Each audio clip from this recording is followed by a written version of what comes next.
Bam. Hey, I'm Wes Maebe, and this is the Break It Down Show.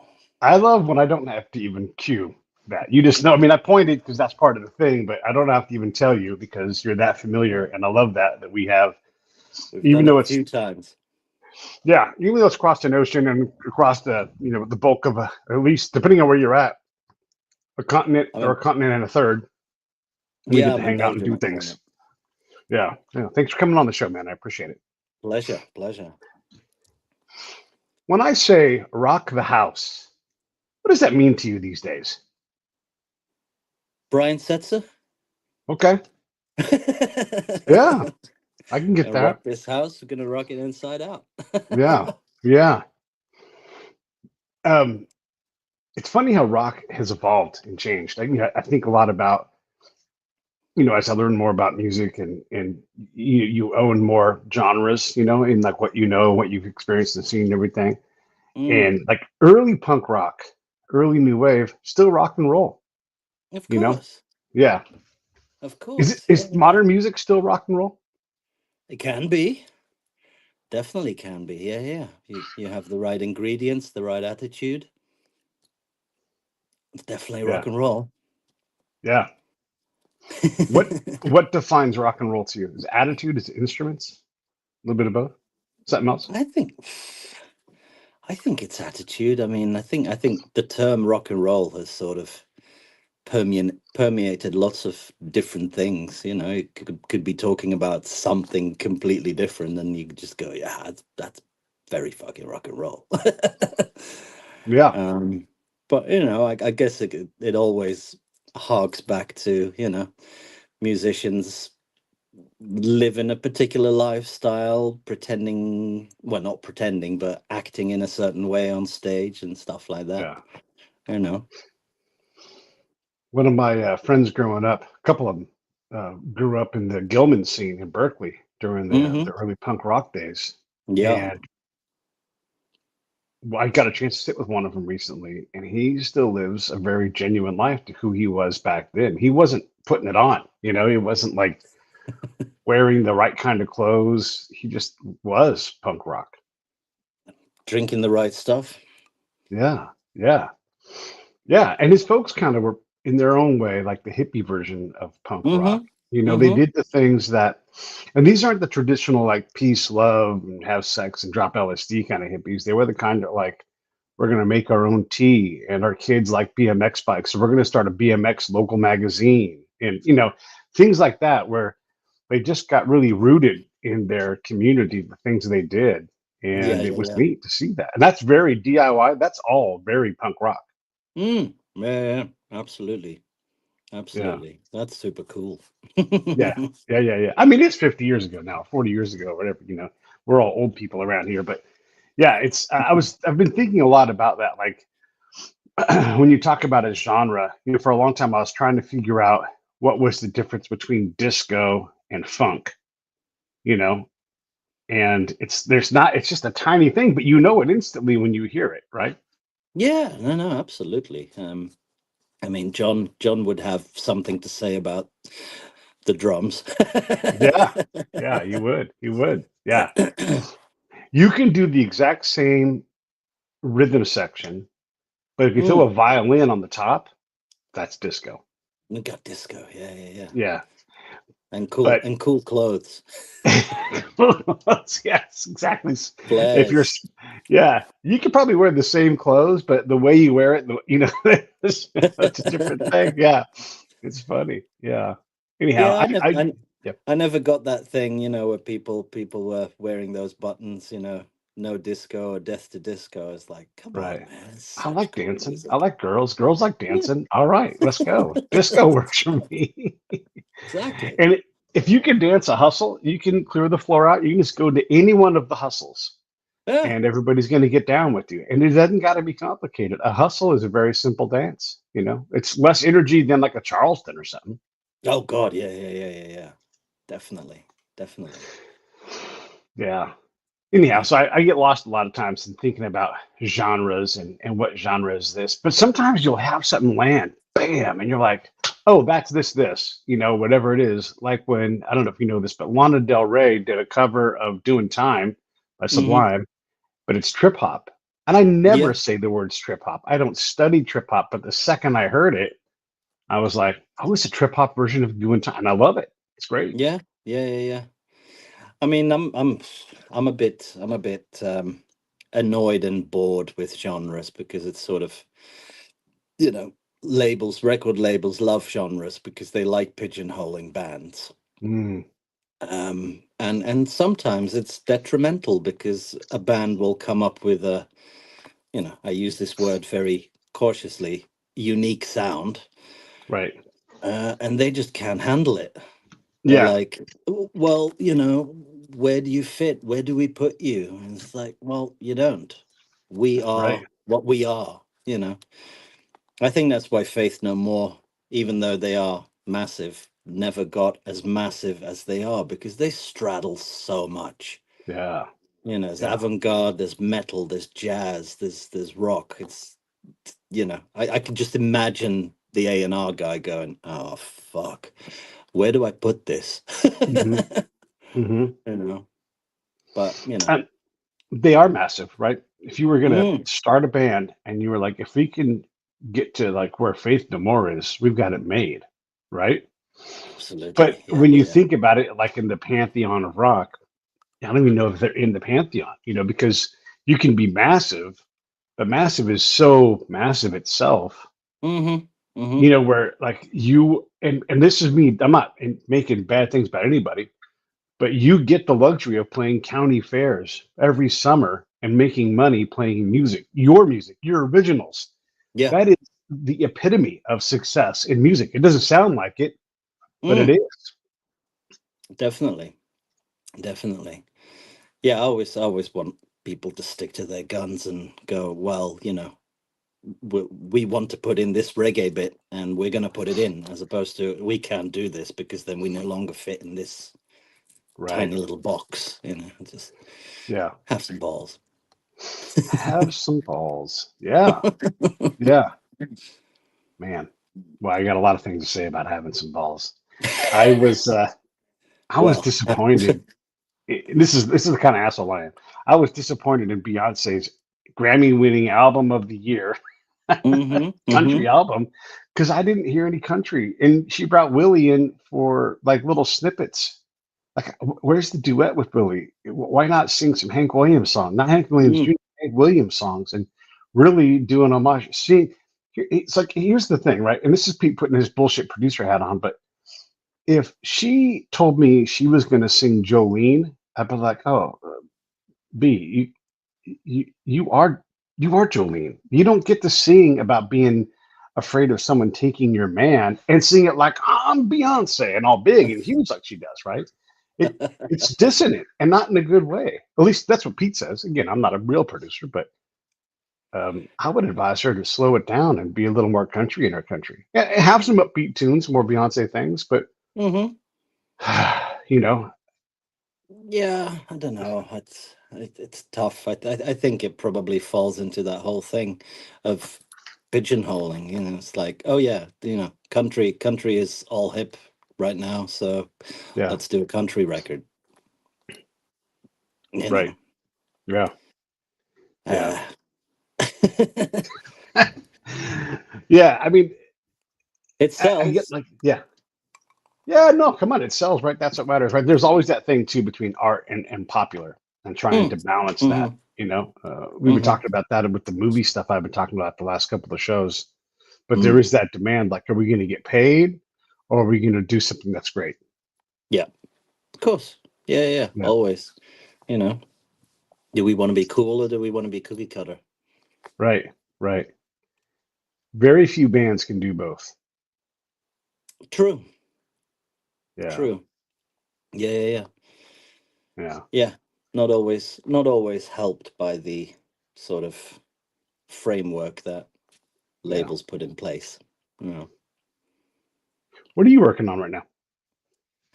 Oh God. I'm working on building a studio. Crazy. That's been a long, Um, long time project, though, right? Oh God, yeah, yeah. Because I have to do it in stages to be Hmm. able to fund it, and I'm building most of it myself with a lot of help from my neighbor. So we've just finished some acoustic treatment in the control room. Mm-hmm. And I have the plans for the live room. We've done a little bit of work in there, some more to come. So, in fact, the lead singer and the drummer from 10 Gauge, who've been on the show, they're coming over to build the vocal booth. So it's built by musicians for The musicians. the need to do that. I guess help me understand this because there are so many people that are doing things on their laptop, right? And Hmm. you don't need a whole studio anymore. You don't need it, right? So Depends. yeah, it depends. All right. So what does it depend on? I guess is the question.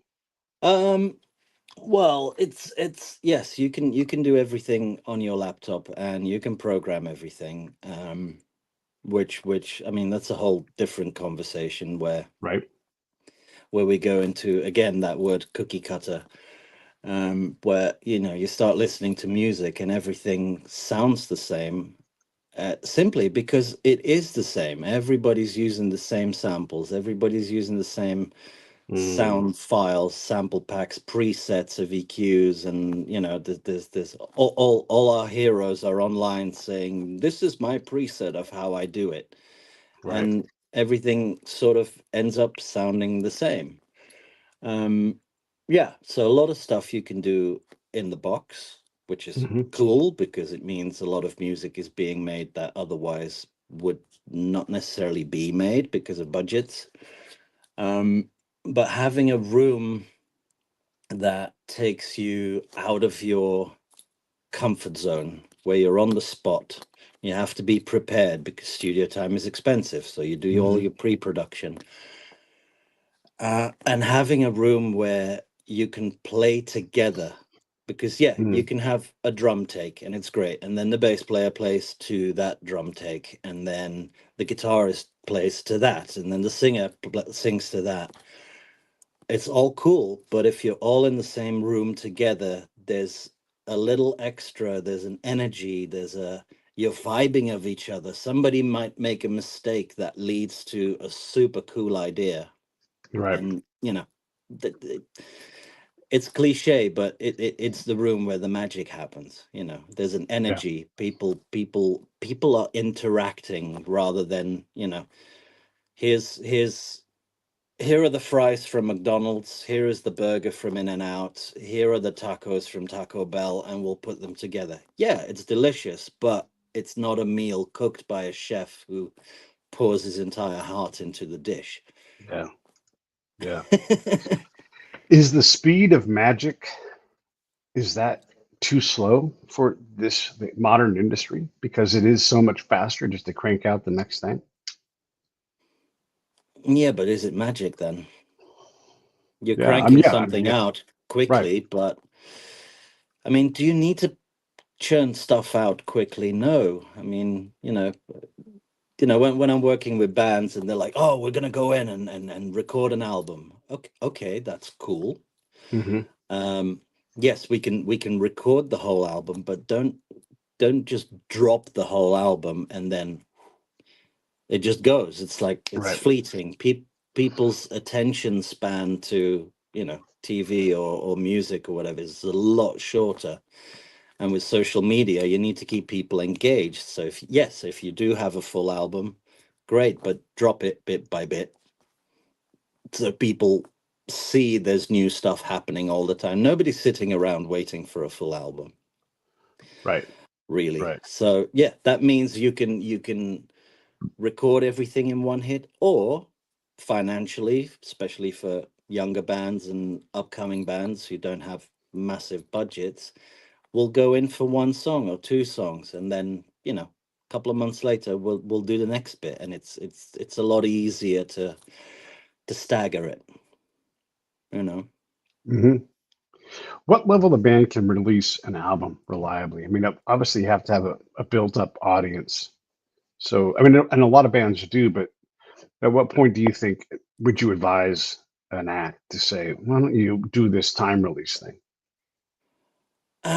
Well, yeah, over the last several years, that time release thing has been sort of, I think it's dictated by our life in social media. Hmm.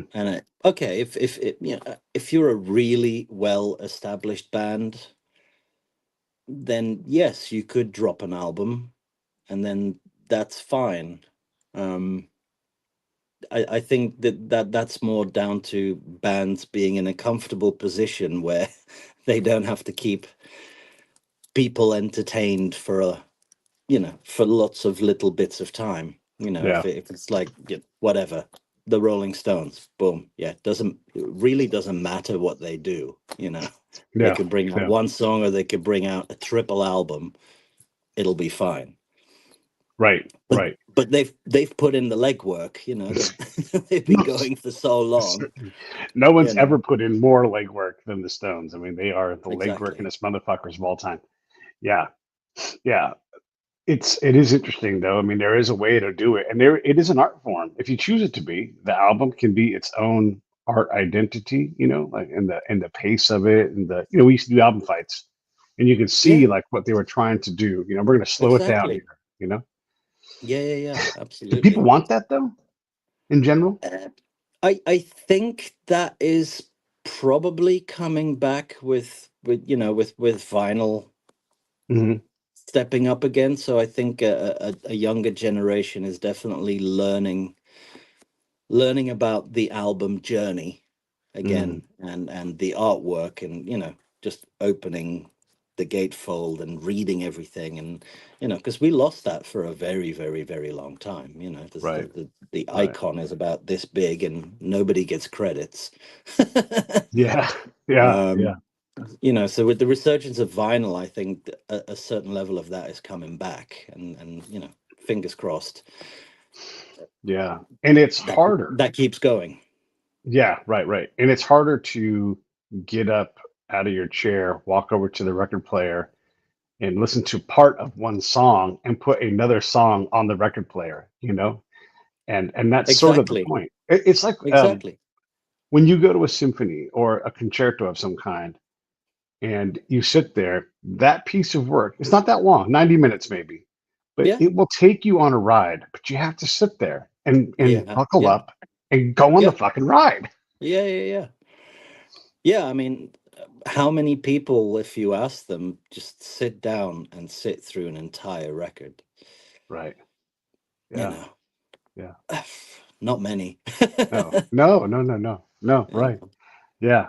um, mm, Do you ever go to see like live concert style, like concertos and that kind of thing? Do you ever see like what we call classical music at all? Do you ever watch that stuff? um, it's been a while, Yeah. but yeah, absolutely. I mean, big part of my musical upbringing comes from my mom, so that's Right. that's all that's all classical. Yeah. Yeah. My It's mom's fully remarkable classical. and Oh a lot of God, it's popular, because you got to get people to sure. come in. See, you play the hits even in the opera and concerto world and everything. But if Mm, you go there and there's like a traveling, oh, I don't know, cellist, they pick the piece that they pick. And then mm, again, you're going to go on a ride. This is a man who's written this thing, who's been dead probably 100 years, maybe yeah, 200 years. yeah. And you're going to go on the same ride that they Hmm. designed 200 fucking years ago. It's incredible. Absolutely. Yeah. And Yeah. again, it's live musicians playing Hmm. together as an organism. It's not like one cellist, one violin, blah blah. It's a whole. It's a whole Hmm. animal. It's a big beast. Yeah. Yeah. It is a big beast. Have I ever told you my love for the pipe organ? Ever told you about this? Oh no. It's one of my very favorite instruments. It's one of the few things my dad and I agreed upon. He was a pipe organist and organist in general, and he taught me Excellent. a lot about it growing up. In that time when you're just sponging, you absorb things. Mm, And I picked up on how powerful a pipe organ is, that's and how ridiculous. it is yeah, it's like a gorilla and ducklings. It's When a it gets next, monster. Yep, yeah, yep. Yeah, yeah, yeah. And I wish, like, you can't have a whole album of pipe organ music, but just I would love somebody to take that thing and put it to work. I mean, yes, you could, but You you, could. you don't you don't have to want to make money. Yeah, Saint-Saëns had an organ concerto. yeah, yeah, yeah. you know, But like, get that, Bach. like, bagpipes when those things show up, right? They do something to a rock song that I like, and so I would like to see that Yeah, with pipe organ. the jury's out on that one. Oh, okay, fair enough.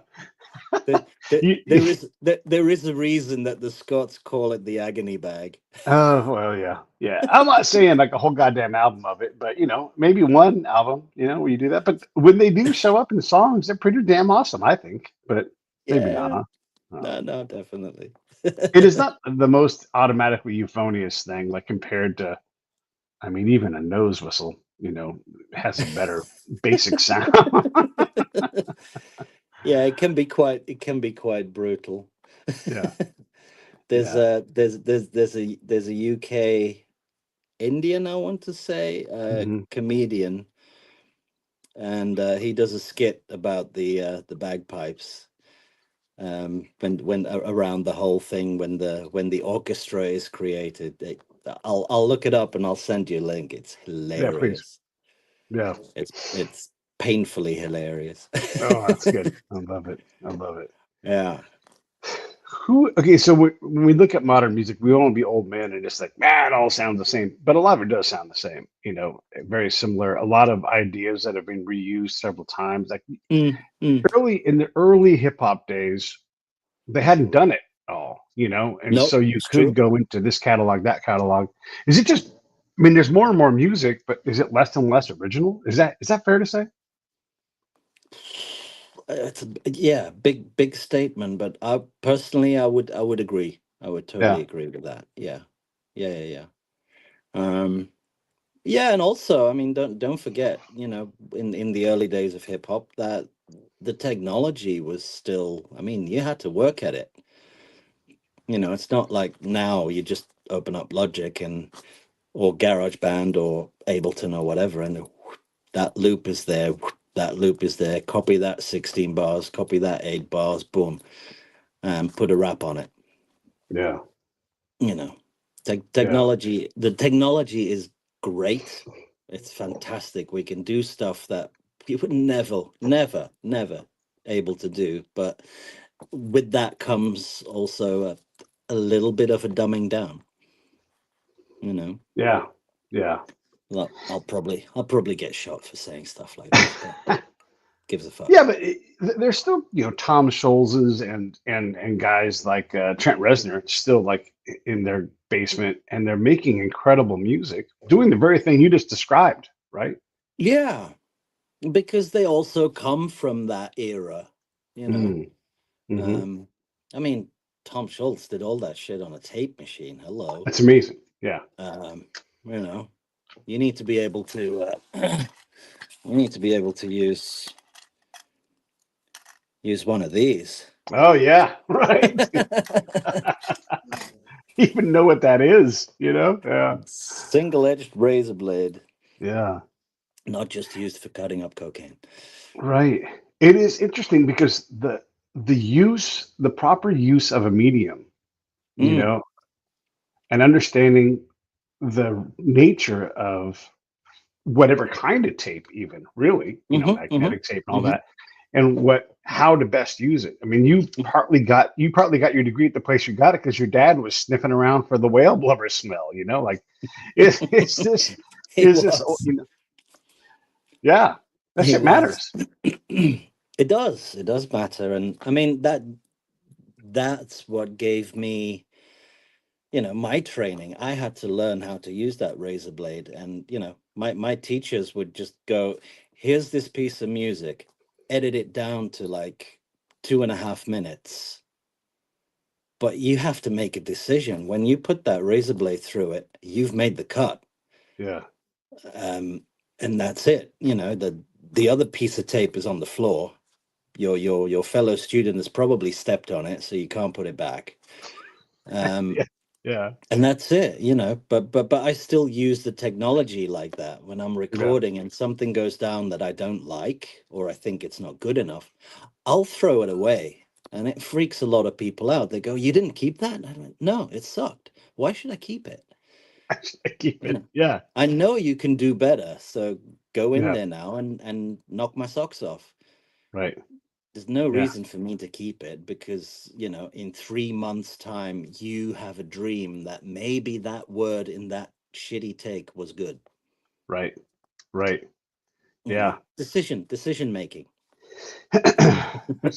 That's true. Like when I'm editing podcasts and everything, once it's done, I flush it. Now I do have some things in case somebody wants something because it does belong to them ultimately. Hmm, hmm, But hmm. if you put save that into a box and hand it to that person, 10 years later, that shit would still be in that same box that you still sealed up, and they never would have gotten Untouched. back to it. Right. It's Yeah, it's yeah, not yeah, yeah, precious. It's garbage.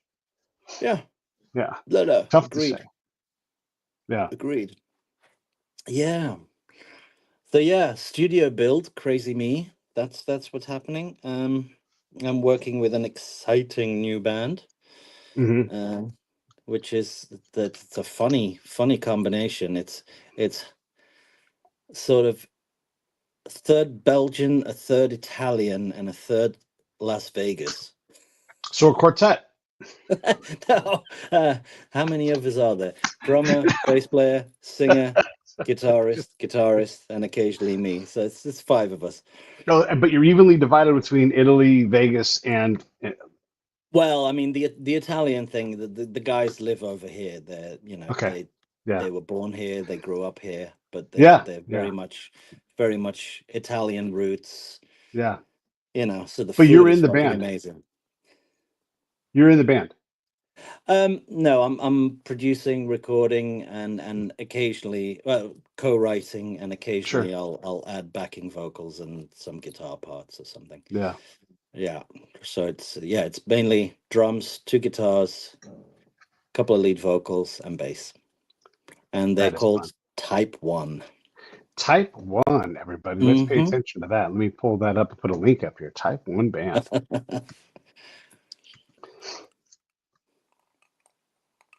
I'm trying to pull the band name up here. You got to fill this time while I do my job. I gotta fill the time, okay.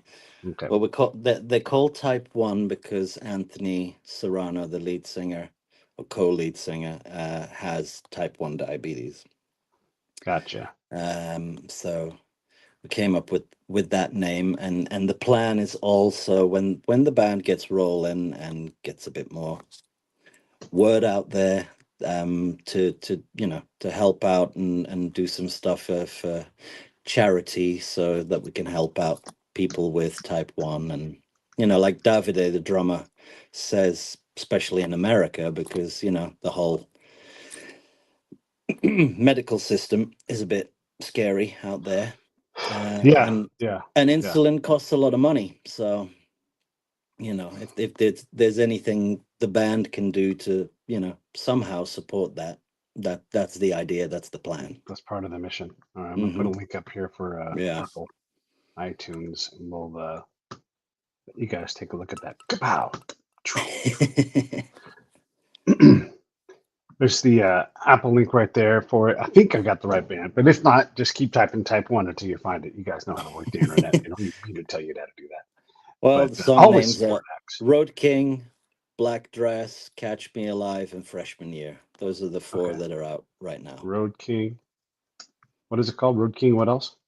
Road King, Catch Me Alive, Black Dress, and Freshman Year. That's great. That's a great And concept for there's a song. two more coming. Nice. All Yeah. right. When you are advising a new band like this coming up, and you're obviously deeply involved with these guys because you're producing and Hmm, writing and everything, playing guitar, all these things. hmm. How do you check? How do you keep the dream alive, but check their expectations so that they look? Here's the thing that I find with my show is like someone's like, "Oh man, Pete, I want you to help me do a podcast." I'm all about helping them. I don't even want any Hmm. money until we cross a certain barrier. I'm like, "Now I got to charge you because now we're actually taking a lot of my time." But Hmm.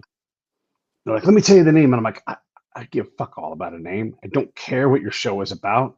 Here's what I care about. Can you fucking show up? Can you do your job every day? And these Right. are good friends. I'm just straight with them. Like, here's where everybody fails. We'll get this thing out. Look at my record. You'll see. We'll do this. Can you Hmm. show up? Because you're going to Hmm. be the biggest problem. So it doesn't matter to me what it's about. I'll learn that when you're doing it. I can stay in front of you. I can get behind you. Hmm. Can you do your job? That's what I care Hmm. about. That's sort of what Hmm. how I temper. And the other thing I say to them, this is podcasting. I'm like, if you think that you might want to make money doing this, go buy a franchise that does painted sidewalks, anything Hmm. else, because that's how you make money. This is how you spend a lot of time, a lot of effort, and you don't make a lot of money. You might, if you catch lightning, make money, but again, go catch lightning because that's easier than making something out of this. And so I'm real Right. practical about that, you know. And as soon as they're like, no, no, no, I'm serious, they always say that, then Hmm. okay. But we started with understanding that this is hard. It's going to take a lot more of your time. And if you really want to do this, you really have to figure out if you're going to be committed, you know, and that means we got to do things. And it's not going to be Yeah. pretty, Yeah. it's going to be uncomfortable. You know, that's sort of what I do. Sure. Yeah. I mean, there's always a reality check. But then again, I mean, these guys have been making music in their own, things Right. for a while, so they understand, they know it's not easy, um, and that they're hard workers, they're go-getters, Hmm. especially Davide, the drummer. He's like, he'll talk to anyone, and he'll get it done. He'll go and find sponsorship, he'll go and do whatever needs to be done. um so I think my job is more helping to steer it on a musical level, um rather than a practical sort of band level. Yeah. I mean, I am helping out with, getting the songs registered with the various collecting agencies, so that Right. they're actually getting some money from airplay and stuff, Oh, nice. which is sort of the very boring metadata stuff that most artists are extremely allergic to, because it's not easy. You try and register a song, it's like they don't make it easy. So it's very easy to just go, you know what, fuck it, I'll just go and play. But Yeah. all these little bits help, down the road. Mm-hmm. Yeah. It could mean that, suddenly you've got a, because your song was played on the radio once, you can fill your band van with a tank of gas. you know Yeah. Yeah. I had Steve Tishko on the show the other day. He's the one that started Trubify, you know, and they're Mm, still trying to get that going. And it you've is a mentioned place, you've mentioned that. yeah, and it's a place where if they can figure it out, and we were talking about this in the show. He's like, it's kind of a crab walk. Like you need enough acts to make the platform viable, but you need enough people to make the platform viable. And he's like, and then you gotta bring the vendors. It's like you can no fool and make money doing this, Hmm. but it's it's he's got to prime the pump over and over again as they get to each level, and that's proven to be hard Of course, because yeah. if you don't have immediate success, you're going to leave, and if you don't click on the link to go follow your favorite performing artist, they're Hmm. going to leave, and so it's really hard to sustain it. But man, it for the thing that we all want, it is the machine that does it. We just Okay. we just don't do what we want to do, you know, and it doesn't cost you much at all. Like you're just paying attention. Maybe you're buying a shirt, all the things you would normally do, but every Yeah. time you play it, the revenue comes in, and it's good revenue for it's significantly better than Spotify for sure. Okay. But Well, that's not hard. yeah, here's $5. I've covered for life. Yeah, exactly.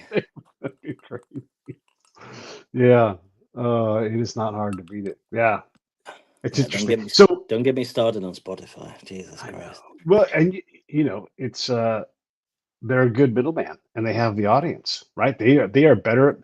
All of these platforms that do this sort of thing, they are better at building audience than they are at breaking acts, and they don't know how to Yeah. have A&R guy go out and break acts because it would be to their benefit in theory to break Mm-hmm. acts. You know, if you get Mm-hmm. a band from 10,000 to a million, they're going to push the shit out of Spotify and draw their fans there. But Exactly. YouTube, Spotify, X, these places don't do that reliably. They don't know how to break acts. They just Well, know how to take your they audience don't to them. need it.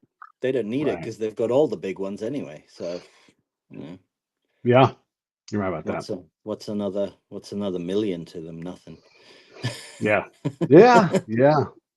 What maybe the thing is you go do your own A&R stuff, and you, not you, but you know the A&R Hmm. guy goes out and just independently breaks acts on Spotify, you know, and does something Yeah, like that. I'm sure there's people who are doing that. Yeah, yeah, Um, yeah, no, for sure. hmm, yeah. When will the studio be done?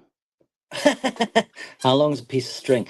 Um, well, I think the plan is definitely by the end of the year. Hmm. Because I have to piecemeal it. You know, when I have a project on, I can't be building. Um, so and I need projects to fund it. Hmm. Hmm. You know. Um, so I mean, the control room is getting pretty damn close. I mean, I can work in here already, Hmm. but Yeah. I'm just improving it acoustically with the help from Walter Storic Design Group, Dirk Noy, and Amin, which is great. So yeah, the next step is the live room, Yeah. um, which is a bit more construction, but it'll get there. It'll Once you get get there. this thing open, how do you make it exist? Like, how do you get people to be aware of it and call you up and say, "Hey, we want to come down"? Just the usual, spreading the word, marketing, word of mouth. Um, you know, be at trade shows, make sure that people know about it. Hmm. Hmm. Um, just yell about it. Yeah. Yell about it. I mean Yeah. that there's already a few bands who have sort of said, we can't wait until this finished because we're coming. Yeah. Like, Yeah. okay, yeah, I'll do my best. Yeah. I'll hurry the There's fuck up. something about, I don't know, is it what is it about some of these, there's some of these studios that just become something bigger. You know, like we can name studio. Look, I don't know fuck all about studios, right? And Hmm. I could probably name 10 right now, you know, Hmm. and I don't know, and I know there's maybe more than 10, but to what is it that makes them bigger than that to where like, oh, it's a name brand, you know, like Hansa or Montreux or, you know, on and on and on. There's all these places, Village down the road from me a little way, right? Yeah, yeah, yeah. Fantasy, right? I'm not even Um, trying, and I just named off 4 or 5 right there. no, How did they exactly. become big? Uh, so many things. I mean, it's the rooms. Hmm. There's going to be a sound to the room. There's going to be a vibe. However you define that. I mean, Hmm. you know, you feel good in it or you don't. Right. Um, the people who have worked there obviously contribute vastly to the appeal. Like Yeah. people want to record where the Beatles have recorded or where Steely Right. Dan have recorded, blah blah. And the team, the people who work there make it.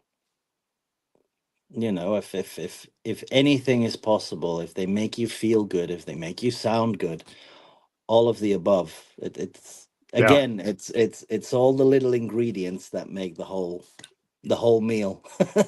Yeah. I keep talking about food. Well, I just ate my oatmeal, so maybe that's what it was, and it made you listen to it. The so when I went to Village, you know, you just walk around, and all of a sudden you realize your mouth is open because it's like, oh, there's Fleetwood Mac. Oh, there's the Chili Peppers. Oh, and you've only walked 2 feet, you know, and you Right. just blown away. Or John and I were at Allie Willis's house. Anybody who doesn't know, Allie Willis is a Hall of Fame songwriter, passed away, but incredible. She's written songs that all of us know. I guess probably the most notable song that you'd be like, oh, I know that song, is the Mm-hmm. theme song to Friends. And she Mm-hmm. did that. I don't know if you know the story, but it is my version of her story. She's like, I owed like a half of a song or a quarter of a song to CBS or whoever it was, right? And so she's like, fuck, fine, I'll write it. And then she wrote it out, you know. And then the whoever it was, the Rembrandts or whoever the band was, That's they were right. in town, and they similarly owed part of a song. And so, and they're like, guess what? You guys are staying. Like, we don't want to do that song. We want to do our songs. And they're like, yeah, here's your arm. It's being twisted. They're like, fine, fuck, we'll do this. You know, it's like, and boom, straight to the moon. So we're at our Yeah. house, and this lady's brilliant, right? Like that song, it literally is nothing to her. Like, made a lot of money, probably the most money she ever made, but she made a fuck ton of money off that song. So we're in there, we're talking. Her house is full of stuff. It's a museum, an homage to kitsch. So there's like James Brown hair treatment, like in a bottle, and then there's like Snyder's comb collection that you could buy.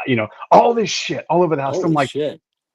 50 plus years of stuff in her house, all this fascinating thing, and it's curated. So the house is busy, but there's a rhyme to the reason to the rhyme. All this great stuff that you can look around, and it just spawns memories and everything. It's a very creative Mm. space. So we're so enwrapped in this, and she gives us a tour. We're talking, and you're getting set up, and I'm like, "Hey, John, look, there's an entire gigantic wall, platinum, platinum, platinum, platinum, platinum, oh, gold, platinum, platinum, And I was like, holy shit! And she's come up there 30 fucking, platinum and gold records on the wall, and her house is so amazing in terms like it's just, it's a great place to do things. They shot a Blondie video there. Mm-hmm.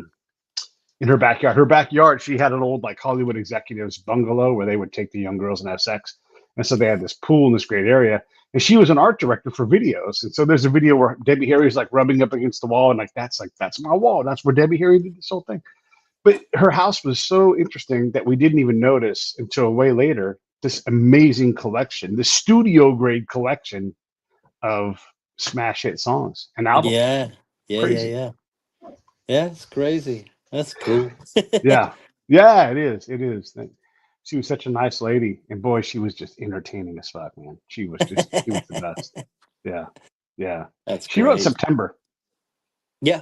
Yeah. Yeah. Yeah. Just incredible. Yeah. Yeah. Yeah. I mean, those places. I mean, some of those iconic studios, you walk in and you go, really? Is that it? But there's Yeah. something about that it, you know. Hmm. Well, we're all striving to sonic perfection, and then you walk Yeah. into this iconic studio, and it's like anything but sonically perfect. Right. But still, it works. There's, I don't know. There's a glue in Yeah. the wall. Yeah. you Yeah. know, There's something. Yeah. there's definitely something. You can't put your finger on it. Right. Um, Before they shut it down, I got to go to Tiger Stadium the last year they had games there, and I'm thinking like this is where Ty Cobb stood. Maybe the grass is different, but he's looking at the same stuff I looked at. The same yeah. walls, the same stadium, and there is something to that. And if I'm a musician and I'm in there or I'm doing some kind of performance thing, I'm positive I'm going to feel not only like the presence of that stuff that's in the room, but also a responsibility to Mm-hmm. really do a Mm-hmm. great job. Mm-hmm. Yeah. I mean, some people will feel like that. Other people will be intimidated, and it's actually working against them. Oh, okay.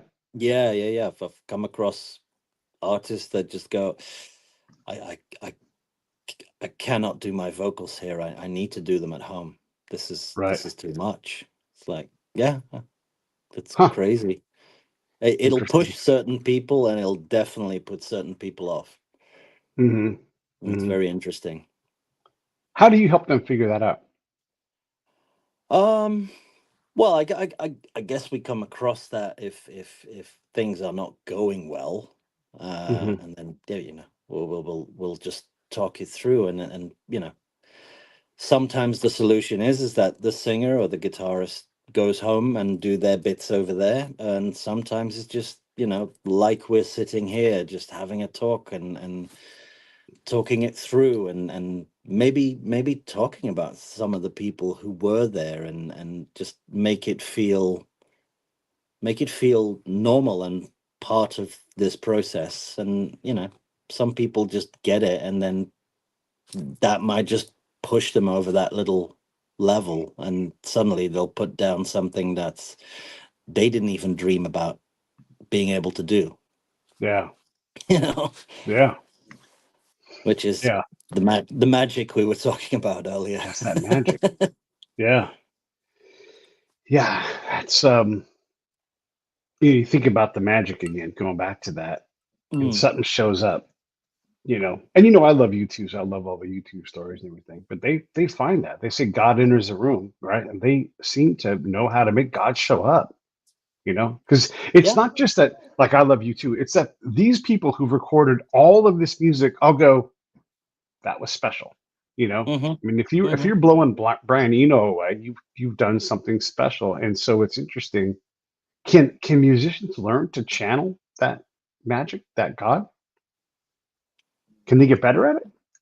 Yeah, I think so.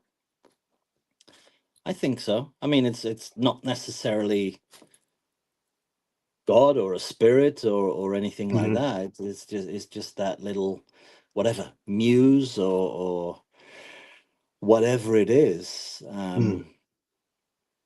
If- but again, that's an interaction. It's just, you're not on your own. You're Yeah. not just a guitarist standing in a room and go, "Oh, I've got to channel this thing." Hmm. It's an interaction. I or somebody else is on the other side of the glass, and we're gonna find this together, whatever it is. you know Yeah. Yeah. and it can be silly stuff, like the thing with Ray, who's also been on the show. Hmm. Just it's a song she sang hundreds of times. She wrote the damn thing, but it wasn't quite there, so all it took was, tell me the story behind this song. And she started talking about her mum. She started crying.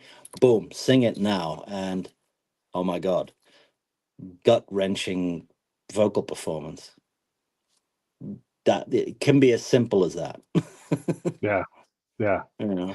Yeah. Man, that some of that stuff I think about when a really powerful performance comes out, whatever that means. There's a lot of ways to have powerful performances, Mm, but to go on that ride, to do something different than what you normally do with it, you know, yeah, and really expose yourself, because that's what you need to try to that's capture, the right? thing. Yeah, Yeah. absolutely. Absolutely. Yeah, and that's the hard part. I mean, you are putting or you should be putting your heart on the floor there, and it's a big thing because it's your feelings, it's your emotions, and Right. you need to put it out there for people to feel and to grasp, and for whatever 3.5 minutes allowed to touch that. you know Yeah. it's Yeah. a difficult thing, and I think specifically for singers, they don't really have a physical instrument to hide behind. it's Yeah. it's that it's from here to there, as opposed to from here to fingers to Hmm. strings. I think it's a little bit different to vocalists than Yeah. other. You're bare, you're exposed. There's nowhere to hide. Yeah. Yeah. you know I sing a lot in the car, especially on road trips. Man, I sing a don't we lot in road all? trips. Yeah, and I'm belting it out because it's my studio and I can do what the fuck I want. And there are some times where I'll really get into a song and I'll sing it and I'll get emotional from it. And Hmm. sometimes I'll hear a note that comes out of my throat and I'm like, how did I make that note happen? Yeah, Or and then it you gets try like it this. again and you can't. Yeah. Oh no, right, exactly. Yeah, I get there. Or if I'm trying to sing with somebody, I'm trying to, I'll try to like sing a melody or harmony or whatever. Hmm. And that's just me messing around. But when you hit one, you're like, oh man, I'm right in the right spot here. And then I fall off because I'm out of professional. But it's neat when you do that, and you feel like there's a little bit of that studio thing in there where me Mm. and whoever it is, Johnny Cash, are singing, and I find my little spot, and I'm touching right on, right in the right spot. It is cool to be able to. I always think like, if I had headphones on, I could sing those notes. Probably not, but um, my in-car studio, man, I really go for it. And I wish I could do that more openly, like when I play the guitar in the backyard and sing songs. But I'm always a little bit. So I think about it. I'm always a little bit guarded when I do that. Yeah, yeah, me I too. get more self-conscious. Yeah, yeah, yeah, absolutely. Yeah, maybe we should organize a backyard concert and get you out of your shell. Yeah, yeah, yeah, yeah, yeah, yeah, yeah. Well, I could work on some theories. So I know a little bit more about what I'm doing too. You know, I mean, I know I have ideas about theory, but um, yeah, and I don't like to stay home like where I'm supposed to sing. I'll just go to wherever, like if they're up Hmm. above me, because I sing more comfortable a little lower, you know, and I have a decent Right. range, but Hmm. I just slide up, up, up, and up, and God damn it, I'm way up high again. I got to sing down here where I'm supposed to be, you know. That's fine. Yeah, yeah, That's fine. yeah, Just keep doing it. Keep practicing it. yeah, yeah, yeah. You So, know, okay, because what do you yeah. you guys are going to come to America at some point too, right? This fall, right? You Well, and Typhon. the guys have secured a gig at the Whiskey, Nice. which is cool. Yeah, Talking about a space where lots of people have been. yeah, And you know they're working now on securing a few more shows and some sponsorship over here nice. to make the flights and the accommodation and stuff like that happen. So yeah, Yeah, that's what they're up to. I know John's working on a couple of venues, and Oh, cool. yeah, Benicia. yeah. Benicia is almost for sure guaranteed to happen because he's the king of First Street where all the bands are, so they can go there for sure. And if you Mm-hmm. need gigs, they can just play a gig every night, you know. But also, there's a place called the Ivy in Oakland. It's a Oakland, good spot. right? Yeah, they Okay. can go there. Yeah, and yeah, we got a couple other ideas. There's plenty of places to play. It's just a matter of just getting them all booked. Logistics. You know. Yeah, yeah, yeah. Yeah, yeah, yeah, yeah. You know, and it's the so a buddy of mine got married, and they hired a band that they fell in love with from Paris, and they play well like old style blues. And the guy's got a great voice, Cool. super gravelly. Very, he can Awesome. do a spot on version of Satchmo singing, you know. And he plays a cornet Oh, too. cool. Yeah, so he's like, Manny the Moocha, and he does the whole thing. It's amazing. And so I may even have him on the show if I can get him to, you know, link up a time with me. That'd be But great. they came out and they're like, yeah, we're gonna do a little tour of all these little spots, you know, and you know, if you're there and you're making just enough money, you can kind of bounce up the coast and Yeah, yeah, yeah, yeah. play a bunch of gigs, you know. So Sure thing. Yeah, yeah, yeah. yeah, yeah. Couple of wineries. Oh man. Yeah, that's a sweet gig there. Yeah, that's harder. That's outside of my range. I don't know how to know anybody in that world, but those are always wonderful, wonderful venues because they're tiny and everybody there wants to be there. It's great. Yes, you have a captive audience. Yeah, yeah, Yeah, yeah, yeah, yeah. absolutely. Yeah, it's you Yeah. know what? I'll see if I can make some phone calls and see if I can find somebody that can help you I guys mean out with that. the only one I know, and I'm not sure if he still does shows, is Family Vineyards up in Glen Ellen, Sonoma. Mm, yeah. Well, there's Um, Sonoma County, there's Napa County, there's yep, stuff in Alameda County, believe it or not. sure. And Yeah, Temecula's got tons of wineries. Santa Barbara has wineries. San Luis that's true. Obispo has wineries. Yes. And so you for sure can get some yeses out of those wineries, you know. It's just a matter of Yeah. doing the legwork between you, me, John, and somebody else. Try to get you guys to work. There we Yeah, go. There we yeah. go. Well, what else do we need to cover, man? I don't want to keep you too long, but I also want to talk to you more if you want to. What else do we need to cover? I don't. Oh, holy shit! I don't know. I'm about to record a cover of Roberta Flack's "Killing Me Softly" Oh man, that's such a great with song. with the guys from the open mic, Uh huh. the Lasso the Moon guys. They did their final show uh, about a month ago, and because Roberta had just passed away. So Yeah, John Dunn decided we need to do a version of "Killing Me Softly," and Debbie Doss, backing singer from the Kinks, came up and sang it, and I just got goosebumps. And I was like, I don't give a shit. This is your last show. We're recording this. yeah, yeah. So yeah, next week we're going into Rosewood Studios in Red Hill in the UK, and we're gonna lay this thing down I love it. with I Chris love Bell it. on drums. Yeah, Yeah. That's So fun. it's gonna be good. Yeah, that's a great song. I think Johnny Cash did a great cover. Well, anything Johnny Cash covered was great, Mm, but um, yeah, he also did like a Bridge Over Troubled Water, and I kind of giggled because as beautiful as Garfunkel's version is of it, and Johnny's is just so well. It's Johnny Cash. When he does that song, and just exactly. like, listen, let me show you how to actually sing this thing. Like, there's actual problems here. I mean, the man picked cotton when he was a kid, and that's like the least of his things. There's just Exactly. something. God damn, that guy had something in his voice that made Yeah. you believe it and know it was true. And oh, what a who is like that today? Who is out there that not is Johnny Cash, but like can deliver something that's so visceral and so real? The first name that springs to mind is a guy called Jack Savoretti, Okay. Italian guy in the UK. He can do that shit. Yeah. Uh, he did a an acoustic version of his song Candlelight. Okay. We recorded it live. So it's just him, piano, and violin. Wow. I mean, Yeah. it just rips you apart. The stuff he Yeah. does with his voice is like, hello.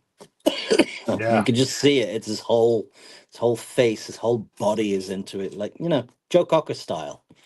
Sure. Sure. Yeah, I guess if I'm thinking about that, that makes me think of Johnny Lang and what he can deliver when he sings, because he is so his voice is so not for his body. He's got somebody else's voice, I and it's I came across him when I was like 21. I flew from Belgium to Seattle and had a layover, and then had yeah. to go from Seattle to Whistler because I was snowboarding at the time. And I had some time to kill in the airport, and I found this CD with this guy on. It was Johnny Lang, and he was 18 at the time. Yeah. I Yeah. was like, how the fuck can you sing the blues? You haven't lived shit. Yeah. But he Yeah. did, Then he you did. know. I was, Yeah. what's the album? Lie to Me. Yeah, yeah, sure. Yeah. Oh, Yeah. I love that thing. I still play it. Sure. Still Yeah. play it. We might have saw him on the same tour that year. I mean, he's toured a lot, but I saw him in Las Vegas, and Mm-hmm. it was very, very, very simple setup. It was him, his guitar, and he plays the fuck out of the guitar too. By the way, everybody, and Yeah, yeah, yeah. has from like day one or something. But it's incredible. And it was like him, a dude with a cajon, and maybe some other simple thing, and just bared his soul. It's Yeah, incredible, yeah, incredible to see that. yeah, yeah. Yeah, yeah, No, it's very cool. it is No, cool. All right, I so like what he did. I like what he did in the Blues Brothers 2000 as well. oh yeah. That was funny. There's a link for Jack Savoretti, everybody. You guys should go check that out. Obviously, if Wes likes it, you have good taste, you're gonna like it too. And if you don't like it, then you don't have good taste. So there you go. All right, man. It's So called Candlelight Live at Rack. Candlelight Live at Rack. Yeah. RACK? Rack? RAK. RAK. Hopefully I tapped that in right. You guys will figure it out. You guys know what to do. Use the internet. It's powerful. Yeah. I guess one other thing I'll say, and then I really am going to leave you alone, is the I love the concept, and some people are doing this now. That U2 did it. Paul Weller has done it. You take the songs they wrote when they were young, Hmm. and now they sing them like an older man, you know. And sometimes they change the words, put some past tense. Sometimes they put some regret in there, Hmm. you know. And I think you like that song "So Cruel" by U2, or maybe it's the other one that you like. Yeah, yeah, yeah. But you land on, instead of saying you, and chastising the last line, you flip it and you say, "We were so cruel," because that's what old people do. And it takes that song, and oh my God, it's just it changes it. What's the dude from Matchbox 20? What's his name? Ugh. You know what I'm talking about, the lead singer. Yes, I do. But yeah. He sings on Live from Daryl's House a wonderful version of "Kisses on My List," but he's like, let's do it in a minor key, and it Oh, cool. changes that song completely. Of course. Yeah. Yeah, And yeah, so I yeah. love shit like that. I'd love to No, see someone do that. I think that's a cool thing. And definitely cooler than trying to be on stage and still hitting the same key that you did when you were 20 and not quite getting there. Right. Or pointing to the audience. Let's get it. Ready? Here we go. Yeah. I mean, I don't blame them. You got to figure out how to do it because everybody wants to hear the song. But it is like everybody knows Just you're on a, yeah, you're just on a drop it tightrope. just drop it a tone, whatever. Yeah. Yeah. Make it Yeah. work. Like that Nobody note and Take on Me. And it's just, that's not gettable in your older age. Not reliably. You might get it one night and not get it the next. exactly. Yeah, yeah, yeah. Yeah. Yeah, just Yeah. drop it a key. Nobody's gonna blame you for it. Right. Right. Right. All our Right. voices change. Everything Yeah. goes a bit lower and croakier. Yeah. And frankly, I think most older voices are better. Not all the time, but most. Yeah, yeah, yeah, yeah. Yeah. There's Certain a yeah. richness to it, an aging. I mean, at some point, like you get too old and you don't have the like Paul McCartney's getting old enough now that it's weaker. I mean, he Mm-hmm. can get Mm-hmm. there some of the times, but he can't hold that muscle in the way he could before.